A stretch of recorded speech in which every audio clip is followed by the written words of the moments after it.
جنوبی افریقہ کے خلاف پہلا ٹیسٹ میچ کے لیے پاکستان کرکٹ ٹیم کا ممکنہ پلینگ 11 سامنے آ گیا ہے۔ کون کون سے کھلاڑی شامل ہے، اور اگر آپ بھائیوں نے اس میچ کو لائیو دیکھنا ہے تو وہ بھی بتائیں گے، مگر مزید تفصیلات کی طرف بڑھنے سے پہلے اس ویڈیو کو لائک کریں اور کمنٹ سیکشن میں آپ بھائی اتنا ضرور بتا دیں کہ کیا پہلے ٹیسٹ میچ میں پاکستان کرکٹ ٹیم کامیابی حاصل کر پائے گا یا نہیں۔ اس حوالے سے کمنٹ سیکشن آپ کے کمنٹس کا منتظر رہے گا۔ ٹاپ آرڈر بلے باز عمران بٹ اور اسپنر نعمان علی 24 جنوری سے جنوبی افریقہ کے خلاف کراچی میں شروع ہونے والے پہلے ٹیسٹ میچ میں ممکنہ طور پر اپنے ٹیسٹ کیریئر کا آغاز کریں گے۔ قائد اعظم ٹرافی میں پچھلے 2 سیزنز کے دوران نعمان علی اور عمران ٹاپ پرفارمنس دینے والے کھلاڑیوں میں شامل تھے۔ عابد علی عمران بٹ کے ساتھ اننگز کا آغاز کریں گے، جبکہ سابق کپتان اظہر علی اپنے معمول کے 3 نمبر پر بیٹنگ کریں گے۔ مڈل آرڈر میں کپتان بابر اعظم، بائیں ہاتھ کے کھلاڑی فواد عالم اور وکٹ کیپر بلے باز محمد رضوان بیٹنگ کریں گے۔ فہیم اشرف لائن اپ میں واحد آل راؤنڈر ہوں گے۔ پیس اٹیک کی قیادت حسن علی کریں گے، جو قومی ٹیم میں واپسی کر رہے ہیں، جبکہ ان کا ساتھ شہنشاہ افریدی دیں گے۔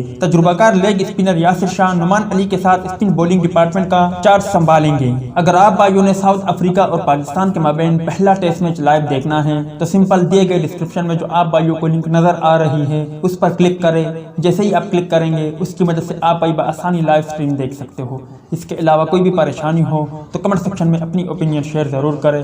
ہم سے جتنا ہو سکے گا آپ بھائیوں کی مدد کر کے ہمیں خوشی ہوگی۔ ٹیک کیئر، بائے بائے، اللہ حافظ۔